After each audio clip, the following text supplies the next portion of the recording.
Thank you, Mr. Chairman. Mr. Chollet, Ms. Abercrombie, it is good to see you both here. Congratulations on your nomination.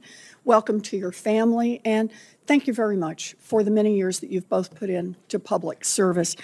When the U.S. military operations kill civilians, we damage our reputation, and it becomes a national security liability.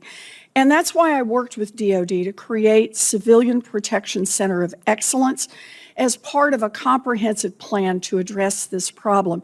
The State Department is also enhancing oversight to make sure that U.S.-provided weapons don't contribute to civilian harm. This is progress, real progress, but there's still more that needs to be done. In May, CENTCOM conducted a strike in Syria that may have resulted in the death of a farmer and a father of 10. It took a litany of press coverage to convince the Joint Special Operations Command to finally open up a civilian casualty credibility assessment report 2 weeks later. This approach is only one of the many instances where the public have come to doubt DoD's credibility. Mr. Chollet, do you agree that it is important for our investigations to be regarded as credible around the world? Senator Warren, thank you for the question. Thank you for the time in your office the other day and your leadership on this issue, as we've discussed multiple times. Ensuring that the United States military does whatever it can and has the capabilities it can to prevent civilian casualties is critical. I believe the U.S. military is the most effective fighting force in the world in doing so. But whenever there are instances in which there have been civilian casualties, it's important to have a credible investigation of that. Okay.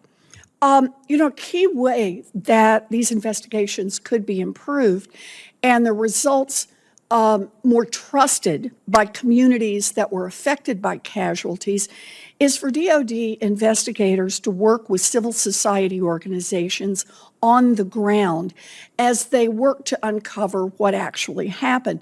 When I visited Ukraine last month, I was impressed by how closely their military works with civil society organizations to prevent and respond to civilian casualties. It can help improve investigations, and it can help save lives in the long run. Mr. Chollet, will you commit to ensuring that DoD works more closely with civil society organizations when reviewing and responding to allegations of civilian casualties? Senator Warren, thanks for the question. I know the Defense Department has revamped its efforts and tried to add some capability to understand the civilian casualty question whenever there is an instance that may have occurred. Working with civil society organizations is absolutely critical. If confirmed, I will dig into this and work toward that objective. Okay. In 2018, Joint Staff Review found that 58% of acknowledged cases of civilian harm originated from civil society organizations and external investigations, more than half.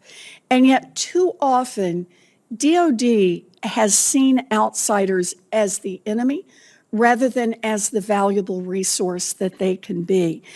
It's clear that we still need more progress, that DoD needs to do more on engaging civil society and helping improve its credibility in this area.